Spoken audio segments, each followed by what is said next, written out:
السلام علیکم ګرانو دوستانو. نن به زه تاسو ته یو بل ډېر د خوشحالۍ خبر درکړم چې د افغانستان زمریانو دغه دویمه شروریزه لوبه کې هم زیمبابوې ته ماتې ورکړې ده. که تاسو هم ورباندې خوشحاله سوي یاستئ دغه ویډیو هم در سره حتما لایک کړئ، خو لاندې په کمنټ کې رشید خان زنده‌باد در سره ولیکئ، ځکه د رشید خان په وجه باندې موږ دغه دویمه شروریزه لوبه له زیمبابوې نه په 21 رنزو باندې ګټلې ده. په دغه لوبه کې افغانستان اول بیټنګ ترسره کړ، په شل اوورو کې 101 رنزه ټارګټ زیمبابوې ته ورکړی و. د افغانستان لپاره بیټسمینانو کې زازي په 13 بالو باندې 28 رنزه کړي دي، یعنې ډېر ښه سټارټ ورته حضرت الله زازی اخیستلی، خو یو ځل بیا د افغانستان رحمان الله ګوربز او عثمان غني مکمل ناکامه سوي دي. رحمان الله ګوربز صرف 1 رنز کړی ده، عثمان غني صاحب صرف 2 رنزه کړي دي.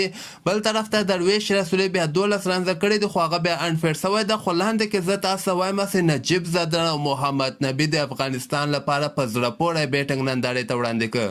په دغه لوبه کې نجیب زدران په 40 بالو باندې 50 مهم رنزونه کړي او محمد نبي په 22 بالو باندې 43 مهم رنزونه کړي. کریم جنت صاحب په 18 بالو باندې 12 رنزه کړي، یعنې ډېره سسته لوبه یې کړې ده. نو دغسې افغانستان 101 رنزه ټارګټ دغه زیمبابوې ته ورکړی و. او بل طرف ته که موږ راستو په دغه لوبه کې د افغانستان لپاره رشید خان ډېر مهم وخت کې د زیمبابوې 2 لوبغاړي آوټ کړي دي.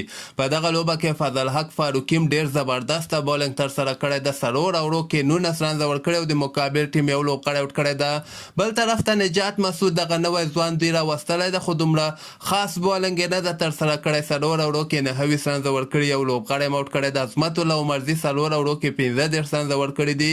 محمد نبي 2 اوړو کې 18 رنزه ورکړي. کریم جنت هم 2 اوړو کې 14 رنزه ورکړي، یو لوبغاړی آوټ کړی ده. خو هغه وخت کې که تاسو ته یاد سي رشید خان سي کله 13 اوور د افغانستان لپاره ترسره کړ، په هغه اوور کې 2 مهم لوبغاړي سیټ لوبغاړي د رشید خان له طرف نه آوټ شول. په دغه کې سکندر رضا سي 21 بالو باندې 140 رنزه کړي ول، 4 شپږیزې وهلې، دغه هم د رشید خان له خوا نه آوټ شو. او بل دغه ریان برډ چې کوم د دغه رشید خان خپل په دویم بال باندې آوټ کړ.